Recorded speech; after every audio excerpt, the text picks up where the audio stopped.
Welcome to Paranormal Passion, the podcast that intertwines the eerie with the erotic. Join your hosts, Sarah and Jay, as they take you on a thrilling journey through spooky short stories that will give you chills and tantalize your senses. Each episode delves into the world of the supernatural through tales that explore the passion lurking just beyond the veil of the ordinary. Whether it's seductive specters or cryptid caresses, Paranormal Passion promises a delightful mix of spine-tingling suspense and sultry storytelling.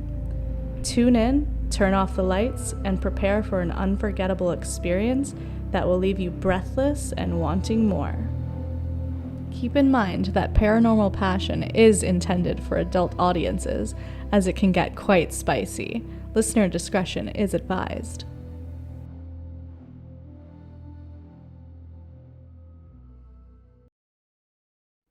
Welcome back, and thanks for tuning in to Paranormal Passion. In this week's episode, we are diving into a tale of reluctant adventure, forbidden attraction, and one very unexpected visitor in the deep, dark woods. In this classic campfire story, two best friends set out on a weekend adventure in the Appalachian wilderness. Lisa never wanted to go camping, but when her best friend finally convinced her, she never could have imagined what or who would be waiting for her. A pair of glowing crimson eyes in the dark, powerful wings that whisper against the night air, and a voice that sends chills down her spine in the best and worst way. Mysterious, dangerous, tempting.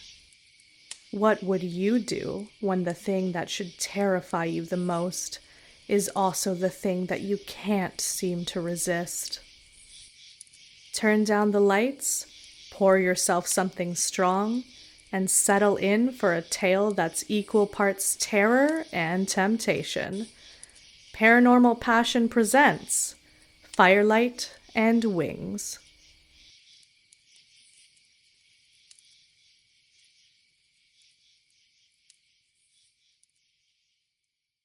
I never should have agreed to go camping. Come on, Lisa. It'll be fun. We haven't had an adventure together in ages, Jade said, tossing her sleeping bag into the back of my car with an enthusiasm that I envied but couldn't quite match. We'll finally have time to catch up. No distractions, pure relaxation. Jade and I have very different versions of relaxation. Jade loved the outdoors, the crisp air, the stars, the smell of pine. We had been best friends since childhood, but we really are complete opposites. I loved my couch, my snacks, the comforting drone of Netflix, and wanted nothing more than to have a girls' weekend binging shows. But Jade had that way about her, the kind of energy that made you feel boring if you didn't at least try to match it. And she already had my car half packed, so I caved. The drive into middle of nowhere, West Virginia, was fairly uneventful. We listened to some good tunes and stopped at a couple of dives for coffee and food. This was the part of the trip I was okay with, enjoyed even. The comfy, not sleeping on the cold, hard ground part of the trip.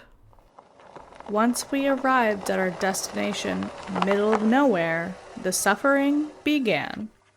The hiking, the two heavy backpacks, the bland trail mix to keep our energy up, and the relentless pace that Jade set that I was too stubborn to complain about, all but destroyed me. Jade offered the trail mix to me on one of our rare breathers. You know what would keep my energy up, Jade? I panted. A nice cold beer and a patio. Jade cackled and offered me the snack again. suggesting there might be some M&Ms hidden within. There weren't. I waved it off, still trying to catch my breath. How much further until we can relax? You did sell me on a relaxing trip, Jade.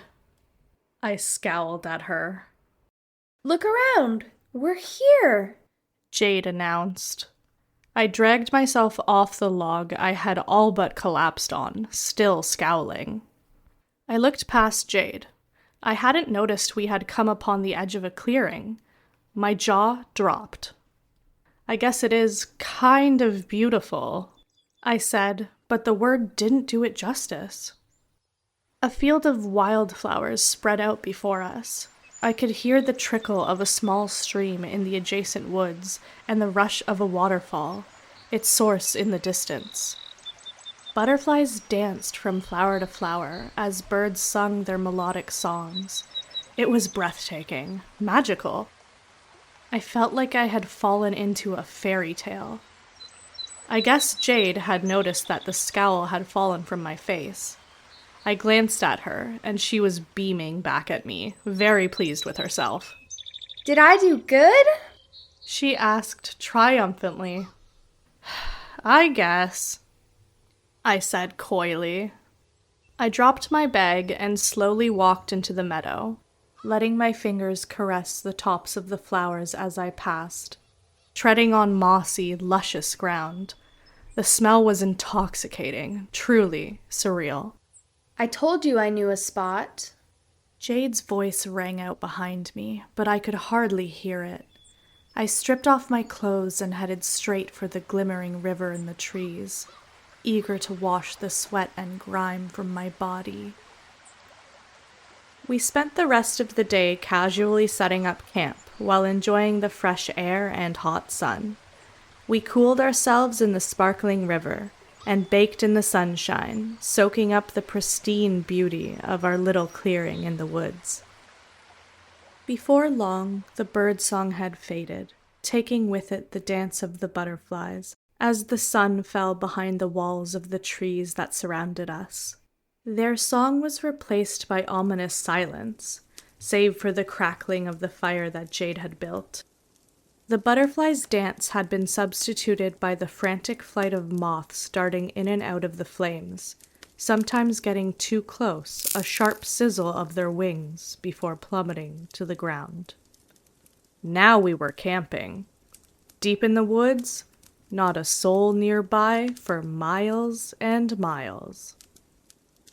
The fire had begun to sputter weakly as the first chilly gust of midnight air swept through the clearing. I poked at the embers with a stick, hoping to coax them back to life, but the flame refused to cooperate. Aw, this is nice, Jade said, staring up at the stars.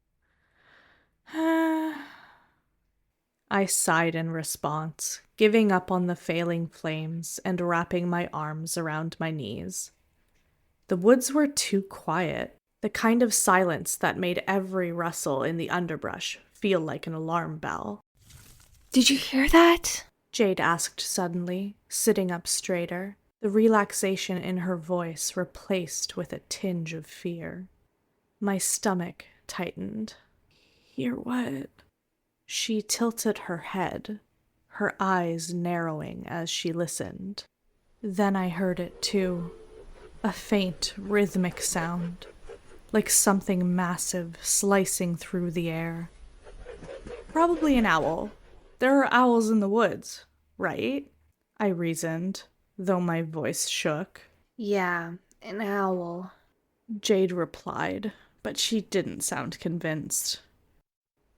The sound grew louder, closer. The hairs on the back of my neck stood up as a strange vibration seemed to ripple through the air, almost like a hum. A moth spun mesmerizing circles around our dying fire, its wings unable to withstand the heat before it fell into the embers. The fire went out. Okay. Not funny, I said, fumbling for my flashlight. That wasn't me, Jade said, panic rising in her voice. I clicked the flashlight on, the beam slicing through the dark. The trees cast long, eerie shadows, and the world beyond the circle of light felt suffocatingly vast. "Do you see anything?" I whispered. "No," she whispered back. Then he appeared. He stepped into the light, his form impossibly tall, dark wings folding behind him in a ripple of shadows. They were huge, feathery, and glinted faintly in the glow of the flashlight, their edges catching just enough light to seem almost iridescent. "Oh my God," Jade breathed. My heart thundered in my chest. He was terrifying, yes, but also mesmerizing. His body was broad and muscular, his bare chest glistening faintly with a sheen of moonlit sweat. His legs were long and powerful, tapering into clawed feet that gripped the earth with an almost casual menace. And his eyes, those glowing crimson eyes, pierced through me like a newly forged blade. What are you?" I stammered. His lips curled into a sharp, predatory smile. "A question with no easy answer," he said, his voice deep and smooth, resonating like the low rumble of thunder. "Holy shit, you're real," Jade gasped, scrambling out of her camp chair, keeping it between her and the creature. He tilted his head, his gaze flicking to her briefly before locking onto me again. "You shouldn't be here," he said, taking a step closer. My pulse raced as he moved, his presence filling the clearing. The air seemed heavier now, thick with something I couldn't name but could feel in my chest, stomach, and legs. "We didn't mean to." "You lit your little fire." My voice cracked as he interrupted. His tone was almost mocking. "You summoned me." What? "Didn't you realize?" He chuckled a deep, velvety sound that sent a shiver down my spine. "Ignorance is dangerous." He stepped closer again, and I felt heat radiating from him. His wings shifted, and the sound of their movement was soft, almost hypnotic. "What do you want?" I asked, my voice barely above a whisper. He didn't answer immediately. Instead, he crouched slightly, his clawed hand reaching out to tilt my chin upward. His touch was warm, almost gentle, but there was no mistaking the strength behind it. His glowing eyes locked onto mine, and I felt like I was falling, drowning in that crimson light. "You are different," he murmured, his voice dropping an octave. His thumb brushed against my jawline, lingering just enough to send a jolt of something electric through me. "Different?" I managed to choke out. His smile widened, revealing sharp, gleaming teeth. "Curious, brave, or maybe just foolish." His hand trailed down, his claws lightly grazing my neck, sending shivers through my entire body. Behind me, Jade cleared her throat loudly. "Okay, what the hell is happening here?" He glanced at her, his eyes narrowing slightly. "Leave." He said simply, his tone brooking no argument. To my surprise, Jade bolted without another word, disappearing into the dark. "That bitch," But I guess I couldn't blame her. I should have done the same. But I was too frozen to follow, too mesmerized, or trapped by the man, the creature standing before me. Why aren't you running? He asked, his head tilting again. I don't know, I whispered honestly. His wings unfurled slightly, wrapping around us like a shroud. The outside world disappeared, leaving only him, his heat, his eyes. You are different. He said, his voice softer now, almost a purr. My knees felt weak, and I wasn't sure if it was from fear or something else. What are you going to do to me? I asked, barely able to breathe. His sharp grin returned. A wicked amusement played in his eyes. You'll find out soon enough. Before I could reply, he moved, faster than I thought possible. His lips brushed my ear, his breath warm and intoxicating. Don't forget me. He murmured, and then he was gone, the rush of his wings leaving the air stirring around me. I collapsed to the ground, gasping. The flashlight flickered weakly, its beam now pointed at an empty clearing. The forest was silent again, but my skin still tingled where he'd touched me. I grabbed my bag and ran. I followed the path we had taken to find the clearing, praying my flashlight would hold out. Every rustle of leaves and snapping of twigs filled me with increasing panic and adrenaline. When I finally stumbled back to the car, red-faced and panting, Jade was waiting, wide-eyed. This did not happen. We are never talking about this, she said firmly. But as we drove away, I couldn't help but glance back at the dark forest, my heart pounding. I wasn't sure if I'd escaped him, or if he'd let me go. We didn't talk about it for days. Jade avoided me, her texts curt, her voice clipped when she would finally pick up the phone. I told myself it was her way of coping. She'd been the one to drag me out there, and now her guilt was eating her alive. But there was something else, a tension in her voice, a paranoia that seemed to shadow her every word. I don't feel right, she admitted, late one night after I had pushed her to talk. What do you mean? It's hard to explain, she said, her voice shaky. It's like I feel him watching me. My stomach twisted at her words. Jade, it's probably just your imagination. He told you to leave, and you did. He didn't follow us. He let us go. Maybe you just need some rest. She laughed bitterly then. You didn't see the way he looked at me. The memory of his glowing eyes flashed in my mind.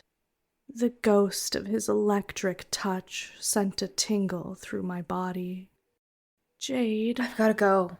She cut me off, and the line went dead. The next time I heard from her was a week later.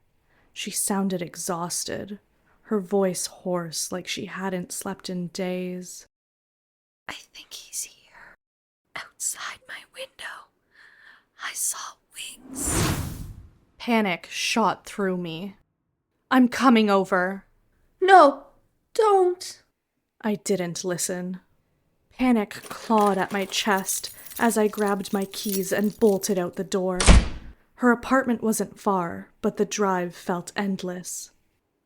When I arrived, the apartment was dark, the curtains drawn tightly over every window. I banged on the door, calling her name, but there was no answer. My heart raced as I jiggled the handle and found it unlocked. Inside, the air was stale and heavy, suffocating. "Jade?" I called, stepping into the living room. The place was a mess. Furniture overturned, papers scattered across the floor. It looked like a hurricane had torn through. The light switch did nothing. I sprinted back to my car and grabbed my flashlight. The beam landed on her couch when I re-entered. Claw marks gouged deep into the fabric. "Jade!" I screamed as panic and adrenaline rose in equal parts within me. I found her in the bedroom. She was sitting on the floor, her back against the wall, her knees pulled up to her chest. Her eyes were wide and bloodshot, her hair a tangled mess. She looked up at me, and for a moment, relief flickered across her face. "You shouldn't have come," she whispered. "What's going on?" I demanded, dropping to my knees beside her. "What happened?" She opened her mouth to answer, but before she could speak, the room grew cold. The air itself seemed to hum, the vibrations sinking into my bones. "No!" Jade whimpered, curling tighter into herself. I turned towards the window just as it shattered, glass exploding inward. The wind howled, and then he was there, his massive wings filling the room, his glowing eyes fixed on Jade. Mothman knew how to make an entrance.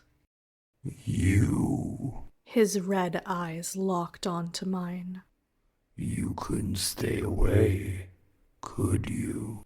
He said, his voice low and almost amused. "Leave her alone!" I shouted, placing myself between them. He tilted his head, his expression unreadable. She's already mine. He said simply. That wicked smile crept across his face, exposing his sharp white teeth. Jade let out a broken sob, her body shaking violently. "I see him everywhere," she whispered. "I can't sleep. I can't breathe. He's always there."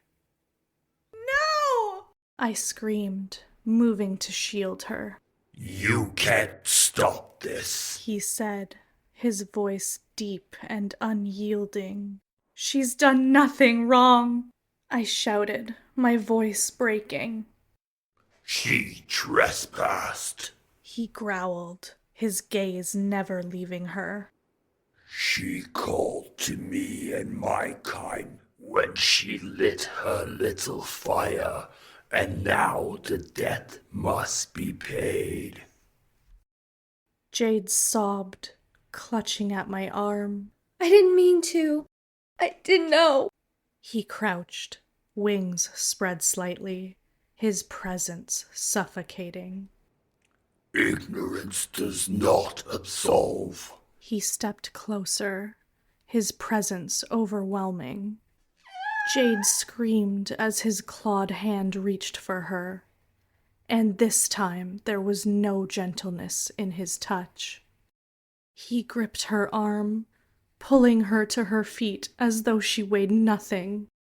"Wait," I said, my voice trembling, but loud enough to stop him. "What if I pay her debt?"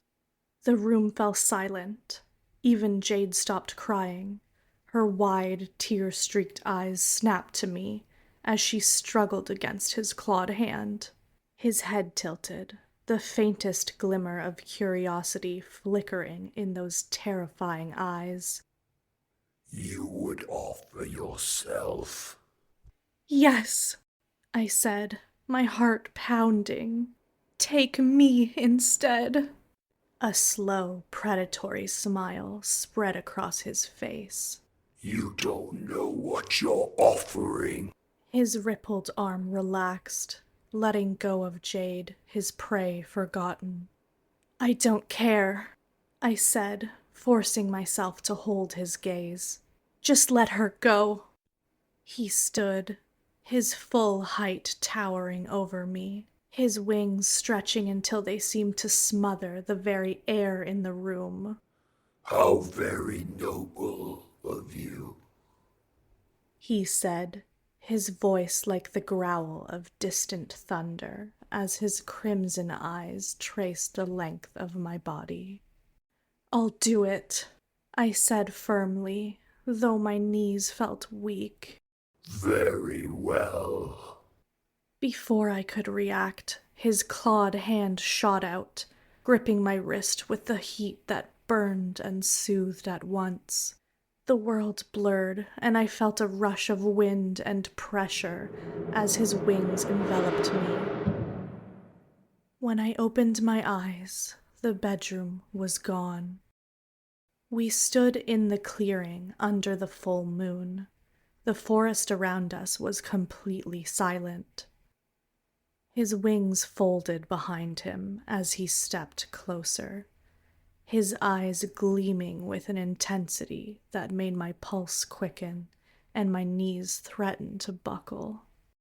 He smirked as he looked at me. "Do you know what it means to pay a debt owed to me?" He asked, his voice low and resonant.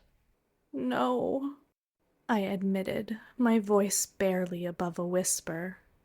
His smile widened, his sharp teeth glinting in the moonlight. "You will." His clawed hand brushed against my cheek, surprisingly gentle. His touch sent a shiver down my spine, not of fear, but of something far more complex. A mix of emotions I had not felt before. The air between us felt charged, heavy with unspoken intent. "You intrigue me." He murmured, his voice softening. "So bold, so willing, so different." I swallowed hard at his words. My breath hitched as he closed what small distance laid between our bodies, his wings curling around us like a shield or a cage. The warmth of him was overwhelming, his presence magnetic. I was trapped against his body, adrenaline coursing through me from sheer terror, but from something else as well. "You have offered yourself freely." He said, his fingers trailing down my neck. "And so the debt is yours to fulfill." He purred in my ear, his lips brushing my skin, sending waves of shivers coursing down my spine. "Yes," I breathed, barely a whisper. With one quick swipe of his clawed hand, my clothes fell away, leaving me in nothing but skimpy underwear. Just as I moved to cover myself up, his wings burst open, the force of cold night air toppling me over onto the soft moss that covered the clearing. Stunned, I had no time to react, and he was on top of me in an instant. He sat on his knees between my legs, leaning over me, a lean, muscled arm supporting his weight, inches above my body, his crimson eyes staring at me, with a hunger I had never seen before. He pulled back onto his haunches, my legs still splayed wide open around him. His claws roamed my body, one hand tracing the form of my breast, while the other menacingly tugged at my thong. "So different." He murmured as if speaking to himself. His eyes found mine once more, not wholly seeing me, lost in thought. His gaze shifted to look up at the moon, full and bright in the night sky, and I could have sworn a look of melancholy and longing swept across his handsome features. His gaze snapped back to mine, his eyes glowing like hot embers. The hunger returned. But the debt must be paid. He growled as that dark smile crawled across his face, exposing those sharp white teeth. His wings pinned my arms in place above my head as he sliced my panties, tearing them off and tossing them aside. I looked down at the tatters of my clothes that lay beside him, and then looked at him. My heart just about stopped. He was huge. His mothhood was engorged, throbbing, and ready to collect his payment. A whimper slipped past my lips. There was that smirk again. Don't worry, He purred, his voice heavy with lust. I'll try not to break you. Thank you for joining us on this spine-tingling episode of Paranormal Passion. We hope you enjoyed our blend of eerie tales with tantalizing twists, and that we left you longing for more. Please remember that all stories you've heard are written exclusively by Sarah, crafted to take you on a thrilling journey into the unknown. Our special guest voice today is Rita Bedard. And if you like what we're doing here, please feel free to drop us a 5-star review and give us a follow. Please note that these stories are not to be republished or used elsewhere without written consent from the Paranormal Passion team.